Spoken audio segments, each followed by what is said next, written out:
What's up, guys? Welcome to another live session. Today is September 25th, and we're back at it again on the charts. Switching it up a bit, we're looking at Bitcoin because yesterday's drop, you pretty much had to be living under a rock to not know that Bitcoin dropped quite a bit in the last 18 hours. Looking at it, I believe last week, I want to say Tuesday or Wednesday, someone did ask. I think it was one of the free sessions. I think Monday. Someone did ask, analysis on Bitcoin, and here we are. We're pretty much on our way to our final target at 7,500. We made a clean break that way, and I was favoring the short just because the long wasn't enticing. This trend line that we drew during that analysis has been a nice trend line to keep Bitcoin under control and not going to make any new highs. So hopefully the people that do trade crypto took advantage, either by getting out or taking sells on their broker. Let's move on to today's setups. I'm gonna look at USD yen because it dropped for us yesterday at around 28 pips. And then, as for the re-entry, and I think we got stopped. Yeah, we did get a stop down the re-entry. And the reason being is it's more political than anything. But I have my Daily Effects article open, and it's today's article. It's called US Dollar is King. And it's pretty much, nothing but the truth. If you look, the pound USD suffers, USD yen may reverse, US dollar market open. So mainly what happened was yesterday, the Democrats wanted to, they wanted to file a formal impeachment of Trump, because apparently, he asked Ukraine to look into Joe Biden, and whatnot. And today he provided transcripts, and so I guess, he went from, maybe the U.S. president being impeached to maybe that's not likely. So I think that might be a factor. I think this article is saying more so. Is due to the other pairs that are suffering, that Trump is, the dollar is still surviving, and because the domestic, economy growth, is still increasing for the U.S. economy. I think that's the benefiting factor, even though the trade war is still ongoing. So we got stopped out of USD yen. Thankfully, pound yen has hit TP1. So it brought us another 30 or so pips, and I expect it to go further down. We're just going to let it play out. The pound, in yesterday's session we talked about it being bearish. I think this was the analysis itself. And so, pretty simple. We got the close below our hourly support at 133.375. We entered via sell stop because I was going to sleep. Was pretty tired, so. Luckily, we got first take profit. We have our stops at entry. If we go there and the analysis stays put, I'm more than happy to short again. I've been pretty consistent with my view on the pound and the whole sentiment surrounding Brexit. We don't know what the implications are if Brexit happens or if it doesn't happen. But what we do know is that the reaction is going to be volatile, whether it's up or down. And if we stay along the lines of technicals, and the technicals are pointing as a short, if that volatility happens, we'd probably be in the favorable position. And then I recently just called a pound Aussie short as well. We covered that yesterday, so we also got the entry there as well. As you look, it's a pretty nice swing trade opportunity. We just want this candle to close. If this candle closes bearish, I'm a bit more bearish than this, then we're good to go to first target 181.300, and then knock out these lows down here. But pretty nice setup on the weekly. Let me pull to the weekly and show you guys. I had an exhausting Monday, so I was asleep for all of London, so we didn't get a huge abundance of trades or calls. I just had a tough day, so I got a good 5 hours, so tonight I'll be up during London, getting you guys in some nice setups. But the weekly paints a pretty nice picture of a short.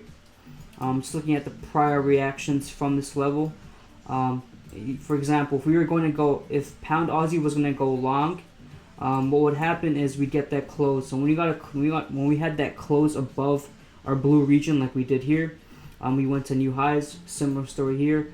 Similar story here. But when this green candle came up here, it got halted. The longs got stopped, and the bears took over. So that's what we're expecting, a nice move down here. And if we get this full move, or even 70% of this move, this full move is 6,000 pips.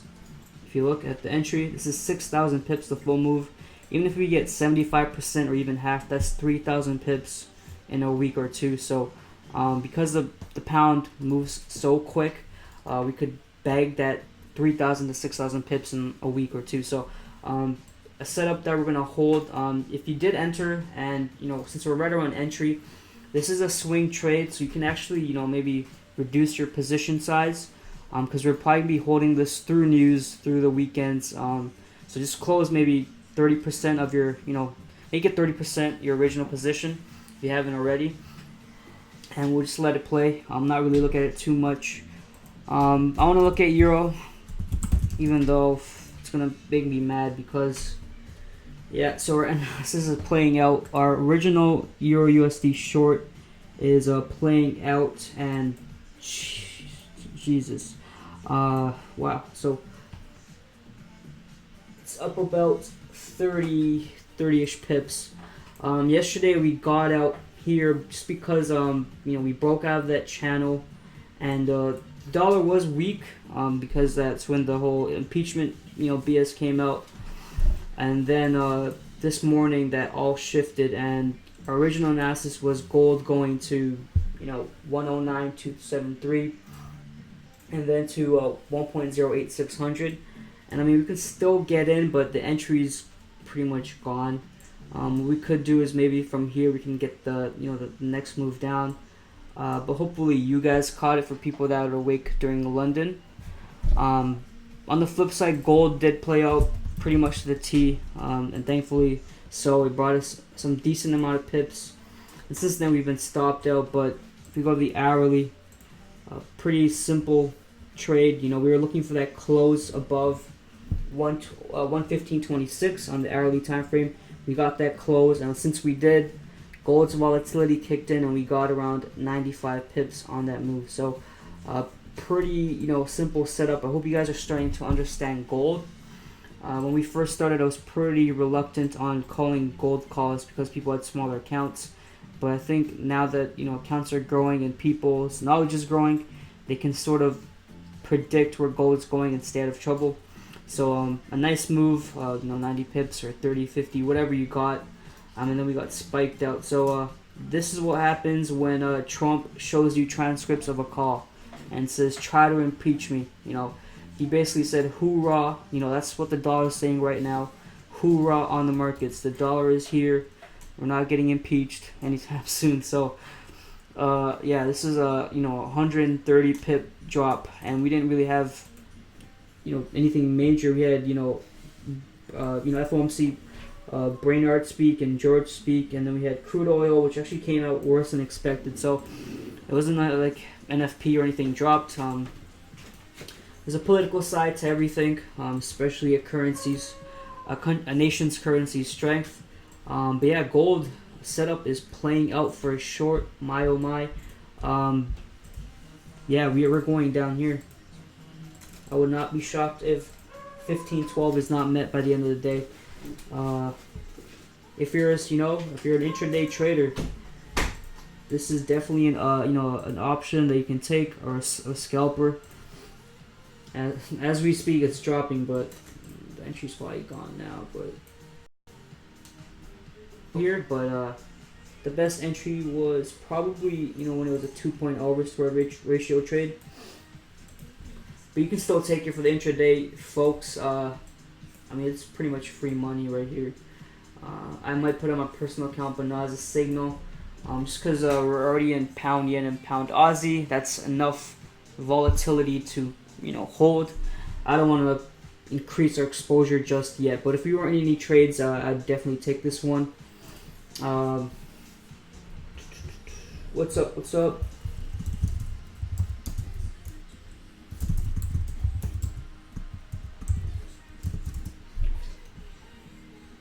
Good morning, guys. It looks like the neckline broke on pound Aussie pound dollar. Yeah, so I think we spoke. I think I'm done with gold, but I spoke about just watch out for this volatility. Before we talk about this, let me go back to gold. Just watch out for this volatility. I remember I said this whenever a pair has an aggressive move, don't be surprised if there's an aggressive retrace. So anything news related, you want to catch the initial volatility move rather than once the move happens try to get in. Obviously this isn't on Forex Factor or any economic calendar. It was just Trump tweeting out his transcripts. But yeah, pound Aussie, pound dollar. Another great setup that was given yesterday, and yeah, it pretty much played out to the T. We came close to stopping out, but we did get from entry around 60 pips, and the neckline has been broken for the head and shoulders. So that's awesome. That's amazing. I think the 8-hour, the 4-hour show it best. Yeah, so a beautiful head and shoulders, and this is what happened. We were speaking about waiting for the pound dollar to create that right shoulder, which it did, and then the neckline is right here at 124,200. It completely snapped that neckline, and if we look to the left, we since the entry was so volatile, we didn't get that pure instant entry after the neckline break. But if we look to the left, we have this whole area to target. If you look to the left, when we did break the level that we're at right now, 123,730. Remember that, engrave that number in your head, 123,730. When we did get that break of that level, we had all of this, all of these pips to gain at this huge support region for the pound dollar. Just take note that down here we made new lows for the pair. So I wasn't really convinced for the whole pound reversal thing, and here's a good reason why. When you have instability in the upper levels of the government, you can't really predict what's gonna happen, but technicals are pointing to a lower pound. We just need the break of 1.23730, and we can go lower and target our first take profit at 122,900. So for those that stayed up during the London session or just took the trade yesterday when I gave you this, you probably bagged 60 pips. But yeah, hopefully Daniel, you took that. But yeah, let's look at some other pairs if you guys want me to. We're still in Aussie CHF, and that runner is still bringing in profits. I think I have like 0.15%. 15% of my original position. I think it brought in another 20 or so. So our swing trade is playing out fine as it is. Just leave it. Actually, like this daily candle, because more likely than not we're gonna do a wick fill. But if you look at where we started on this swing trade, we started up here during our live analysis, right at 0.67700.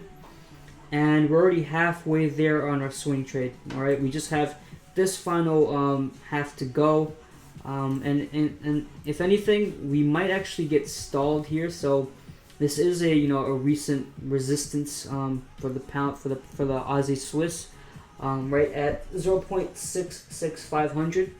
So we might come down and tap it, and then probably reverse. On the flip side, we could just come all the way down here, but pretty simple setup that'll continue to pay out for us. Let's just hope pound Aussie and pound yen does the same, and we'll look for another entry on pound dollar. So hopefully you guys caught these few trades. I think these live sessions where you come in and you see the criteria for entry. I think it teaches you to actually be on the charts and not use sell stops or just use signals, because half the time the trades that I call are during the live session and not through Telegram, through signals. I do a lot of other stuff at Forex Lens, right?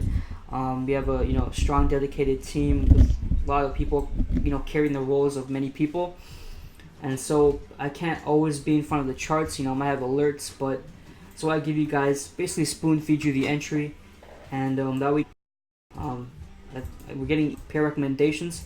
Shoot them. But yeah, in general, Bitcoin down, dollars down, pound USD's down, pound pairs in general are down. US anything is probably gonna increase, so USD yen. Let me see if there's a possible long. I mean, wrong chart. I still think it's gonna go down. I'm not really too convinced about this candle. I think it's just a reaction candle. If you look to the left, I doubt it's gonna clear these highs at where my mouse is 108.850. I doubt it's gonna clear those highs. If it does, then we can start looking at longs. If you look at our original long possible setup we had after we clear 108.850, that never played out. But if we do get that break, then I'll be looking at longs. But this just might be an impulse kind of reaction. And I think someone wanted Aussie dollar yesterday. So we'll look at Aussie dollar. I like trading Aussie dollar because it stays true to technicals, but since it moves so quite smaller than most pairs per pip, generally a big move only brings in 50 or so pips. So yeah, the dollar's gonna take over Aussie as well. And I believe looking at the fundamentals for the day, we have nothing today after 10:30, so that's done with. Thursday is Euro day, so we have Euro ECB Draghi speaking, and then we also have Carney speaking tomorrow. So tomorrow is Euro and Pound day in the morning. These times are in Eastern time. Just take note of that. And then Friday is U.S. dollar. So core durable goods and personal spending. And tomorrow is GDP. So pretty major for the euro tomorrow, euro dollar. And Friday is just basically the dollar. So the pounds won't be too concerned about that. The only thing is actually don't like this little. The only thing is Carney is speaking tomorrow, so we will have to hope or kind of manage our pound trades, but hopefully we are in profit, so stops at break even. But Bank of England Governor Carney is speaking. I don't think last time their rate decision was the same, so they didn't cut rates or anything. And I think they'll be similar because they're dealing with Brexit. But we'll see. Hopefully by then we are in profit. So I'm gonna sign off, guys. Hopefully you guys made some profits as the week panned out.